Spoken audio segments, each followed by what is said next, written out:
a messy little face. Hi Aries, welcome to January 2015 and Happy New Year. Now you're feeling really excited in January. You're going into it with a lot of energy. So you're feeling upbeat and high energy, and that's awesome. Now, I'm always talking about Pluto-Uranus, because they are major heavyweights and they are still very much engaged with each other and will be making their final exact square in March. And as the faster planets move around, they activate Pluto and Uranus.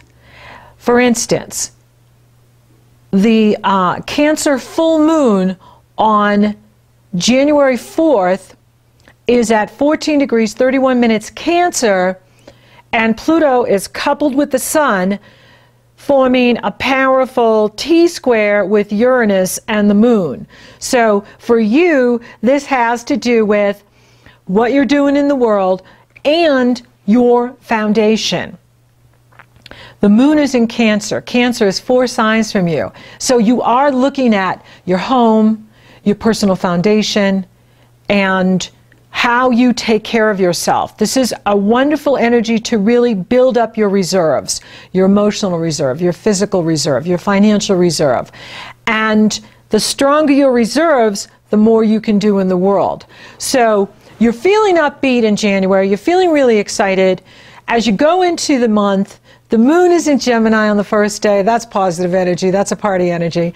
And then Venus enters Aquarius on the 3rd. And then Mercury follows Venus on the 4th and enters Aquarius. And that's really cool because Aquarius rules a very fun area of your life. Aquarius rules the area of your life that has to do with your goals, your friends, your hopes, your wishes, sudden windfalls, sudden luck, sudden opportunity, what you idealize.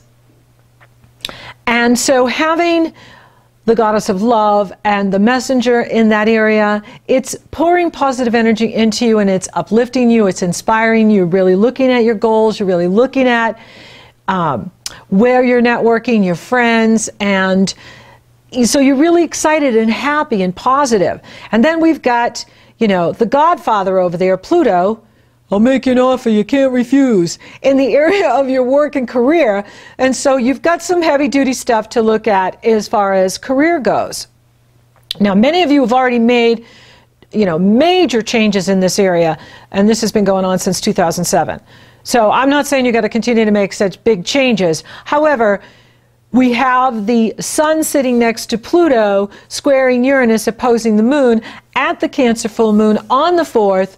And so this is a time for you to really look at, okay, where am I going with my career? Where am I going with my reputation in the world, my destiny in the world, my achievement in the world? This is an opportunity for you to look at that, as well as having Uranus in your own sign is favorable. And having Uranus here, Uranus is saying, well, what can we innovate? What can we change so that we have more freedom, so that we have more control, so that we feel that we are being honored and in the driver's seat and moving in the direction we want to go. So you'll really be looking at that in January, and it's good. It's a good time to innovate yourself, make the changes you need to make. Now, there could be some power struggles on the job. There could be some power struggles. You know, if you're working for someone who's kind of on a power trip, who thinks he's the godfather, you know, you will be managing that.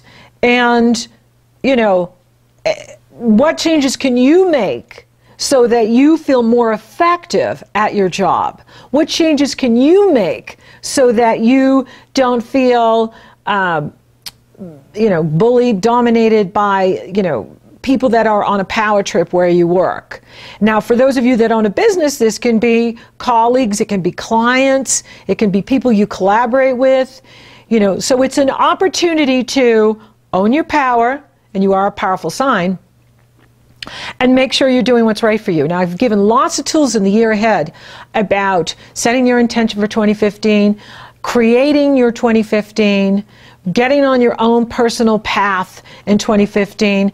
And that's what the universe is really asking of you, Aries, is be original, be a trailblazer, carve out your own destiny, manage those that are on power trips, and have fun, because you got this Aquarian energy going on at the same time that is inviting you to party, celebrate, live your life to the fullest, and really cherish what you have mastered and created over these years that you've been working so hard on making changes and changing yourself and riding this Pluto-Uranus wave.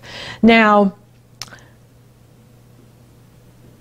Mars, your ruling planet, enters Pisces on the 12th. Now, that's a trip. Okay. Now, Mars is the action warrior. Let's get it done. Everybody out of my way. Here I go. Woo! Right? Now it's in Pisces. And Pisces is a feminine water sign. And having the warrior planet in a spiritual feminine sign is a reminder to you to be balanced in your male and female energy. And to embrace the softer side of Aries. And so this is an opportunity for you to let your feelings guide your life. What you think and feel matters. Feelings are your indicators. In every moment, feelings are telling you what's going on with you and what's true for you. They're not like a math problem. We can get a math problem wrong, right?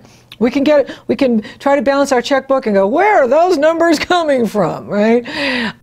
They're either right or wrong, though, right? You know, 2 and 2 is 4. 2 and 2 is never 5 or 3. So math, you know, is always, you can always, you know, say it's right or wrong. But feelings just are. You don't qualify feelings. You don't just say, you can't say, oh, these are right feelings, these are wrong feelings. No, it's your soul talking. These are indicators of telling you, yeah, you're on the right path. No, what's your body doing over here when you say you want to make more money, but you're over here playing video games? You see? What's your body doing over here when you're supposed to be over here? So having your ruling planet in Pisces is asking for you to be aware of your energy levels, one, in January, because you're going to be like this. You know, you're going to be high, and then you could find you bottoming out. And so you want to make sure you have reserves. That's what the Cancer moon is reminding you. Make sure you have those reserves so that when you have days where you're not high energy, you can get through the day no problem, get a good night's sleep, and come back swinging. And so Mars in Pisces is going to be a trip. When planets go into Pisces, they meet up with Neptune and they square off with Saturn now. Saturn is in Sagittarius. Sagittarius is a sister sign pouring positive energy into you. Saturn is in the area of what do I believe? And as I evolve, are my spiritual beliefs evolving too? And that's, I think, is happening for a lot of us, especially with this Pluto-Uranus, you know, changing everything. Here's an opportunity for you to really look at what you believe and is it serving you? And, you know, how are you evolving in this area? And it's going to get a little wiggy, you know, cuckoo for Cocoa Puffs with Mars and Pisces. When it squares Saturn, you know the boundaries. You know what I mean? It's like, okay, you know, you didn't stop at the stop sign and there was the cop car right there. That's Saturn, right? Saturn going, excuse me, you must stop at all stop signs, even if you're a fire sign.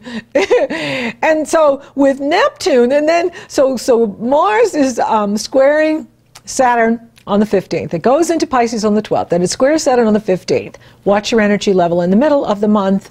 See, because you're going to notice your energy's dropping a bit. And then Mars conjuncts Neptune on the 19th. That is bizarre beyond belief, because Neptune rules levels of consciousness that we don't even comprehend in our human minds. And when you take a very personal planet like Mars, without Mars, we can't get anything done. Mars is so important in your chart. Mars is so important to all of us, because Mars is your energy and it's your desire. It's your action. It's your ability to get out of bed and fill the gas up in the car and drive down the road and do what you got to do. That's Mars. Well, when you put it with Neptune, Neptune is spirituality. Neptune is the ocean. Neptune is the stars. When you look at the stars at night, you know, that's Neptune. And so with Mars coupled with Neptune, reality is going to go bye-bye on the 19th. So if you're having a weird day on the 19th, it's okay. It's your Mars passing over Neptune. It will pass. It's a time for you to meditate. It's a great day to do spiritual things. It's a great time for you to work behind the scenes. It's a great time to embrace your feminine side. So we all have a male and female. And the male part of us is what gets things done. The female part of us is what we receive with. It's the part of us that waits. It's the part of us that meditates. It's the part of us that creates and sings and dances and laughs. And so you want to embrace your male and female side here in January, because it's really being highlighted, especially you, Aries, because your ruling planet is in a very feminine water sign, Pisces. So this is a good time for you to take care of you, nourish you, meditate, do whatever you love to do that connects you to yourself and source. Then, as we move towards the third week in January, the moon will cross over Uranus and Pluto on the 19th. That's going to be weird. So you could have some weird things going on at work, and then you feel really out of sorts. It's not always good to jump into action. You know, one of my mottos is, if I don't know what to do, I don't do anything. Right? Someone does something weird and I don't know what to do, I don't do anything. So if you're feeling like people are being weird, or you're feeling weird, it's not a time to take action. It's okay to let people wait, let things wait, so that clarity returns. Because the moon goes into Capricorn on the 19th and it squares Pluto and Uranus. And so, it's going to be, one of those intense days, and people could be fired up. And you're not feeling yourself. You're feeling more like a Pisces. You know what I mean? Like you're dreaming and you're in your dream state, but yet you're awake and you're just not feeling yourself. Don't take action that day. Wait. Now, the next day, the sun enters Aquarius. Clarity returns. And the Aquarius new moon is awesome. We have the sun and the moon coupled at the beginning of Aquarius, and this is a supermoon. So we have the first supermoon in 2015. A supermoon is where the moon is closest to the earth and in direct alignment with the sun and the earth at the time of the full moon. And it's at 0 degrees, 9 minutes, so it's just jumped into Aquarius. The sun just entered Aquarius, then the moon enters Aquarius, and bam! You have the Aquarius full moon, and for you, it's happening in such a fun area. Aquarius is an air sign. The air feeds the fire, and the fire feeds the air, so you're digging the good vibrations. You're feeling the energy. You're feeling in the groove. You're feeling excited. You're going in excited in January. By the third week, you're feeling really excited again, and this is an uplifting, upbeat, new moon, new start in the area of the money you make from the business you own, or the money you make from the company you work for. You want to be looking at your goals. Go to the programs I've given you for 2015. Really look at your goals. And what are you doing to achieve your goals? Set your attentions at this new moon. This is a wonderful new moon. Saturn is in complete harmony with the moon. There is no ugly aspects on this moon. The only planet aspecting the new moon is Saturn in Sagittarius, a fire sign, harmonizing with the sun and the moon. So, especially those of you born in the first few days of Aries, you're going to feel the love, okay? You're feeling the love with Saturn and Sagittarius. Now you're feeling the love with the Aquarius moon, and all Aries will be feeling this energy, but especially those in the first few days, because Saturn is at almost 3 degrees Sagittarius by the third week of January, and that is totally supporting you. But this is a very supportive new moon. Saturn is in harmony with it. It's a supermoon, which makes it really potent, really powerful, and this is tremendous support for your projects, your goals, your ambitions. When you have heavyweight Saturn supporting you like this, this is a green light. This is a go. So if you've made the corrective changes with the Pluto-Uranus, you're ready. It's time to take action. Now, what's kind of strange is the next day, Mercury goes retrograde.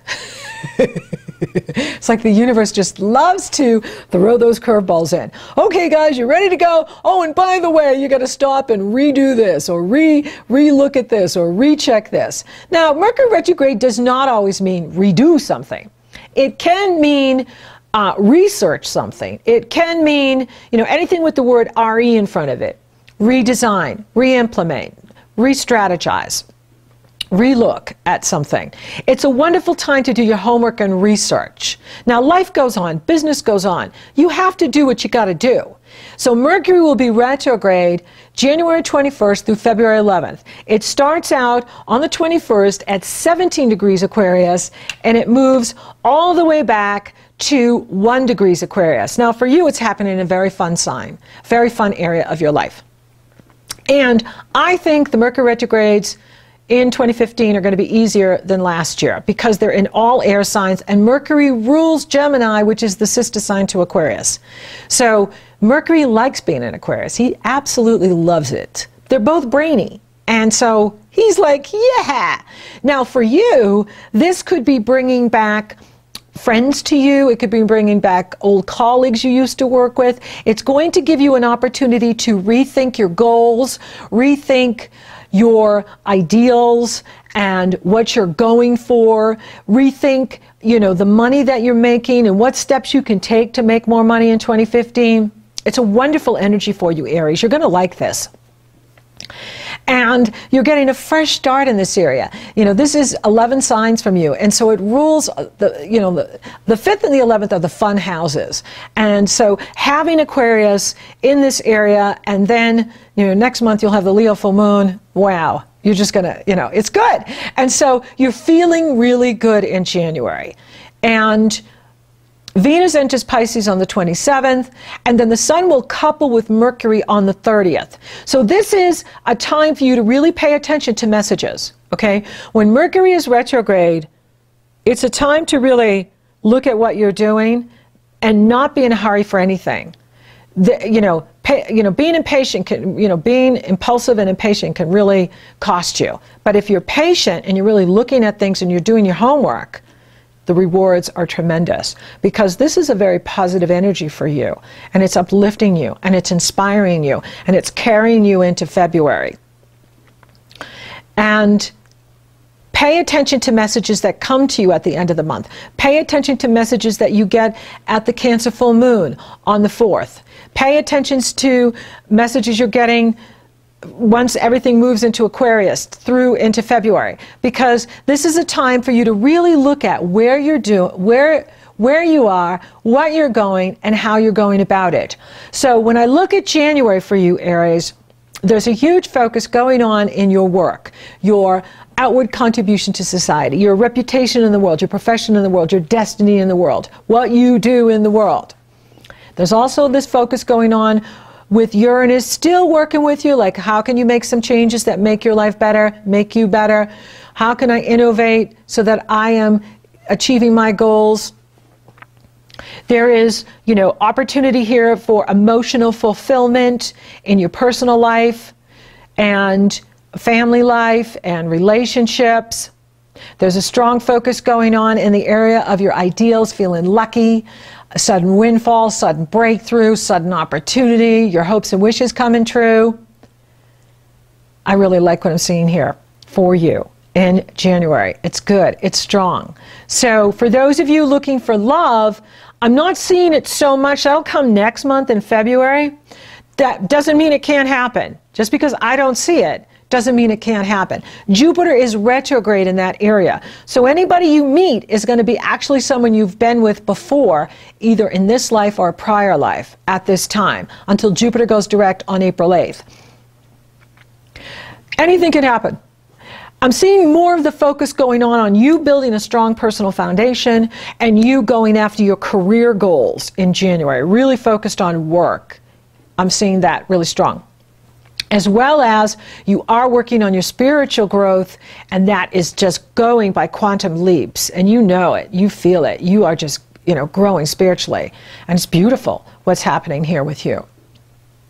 And money looks good, especially with the Aquarian energy really highlighting that area. So set your intentions for what you want to create in 2015, because you could see a very strong increase in income coming in here for you in January, in February, even with the Mercury retrograde, because it's in a sign that sextiles you. So it's harmonizing with you as it goes over things. And as you redefine things or take a look at things or research things or reanalyze things. This is a good time for all of that, so that when it goes direct next month, you are ready to, you know, take that new job, move, you know, whatever it is your heart is desiring, you're ready for it because you've done your homework. You are building that strong foundation so that you can achieve more in the world. But it looks really good. It's exciting. So thank you for listening. Thank you for watching. Thank you for liking, favoring, sharing, and Google Plus and my podcast, Aries. You're so awesome. Thank you for subscribing. You totally rock. And if you would like for me to take a detailed look at your personal astrology in 2015, what's on the horizon for you, or you're interested in coaching, it's very easy. The link is below. You go to my astrology service page, you purchase your session. Upon checkout, you get the link to my schedule. You get scheduled. We're off and running, rocking and rolling. So until next time, Aries, embrace the softer side of you. Embrace your softer side and do your homework, think before you act, and take good care of you.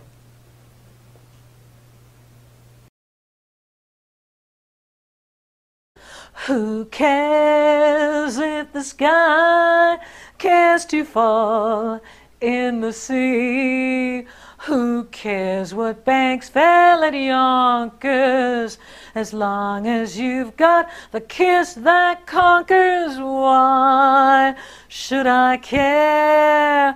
My life is one long jubilee, as long as I care for you and you care for me.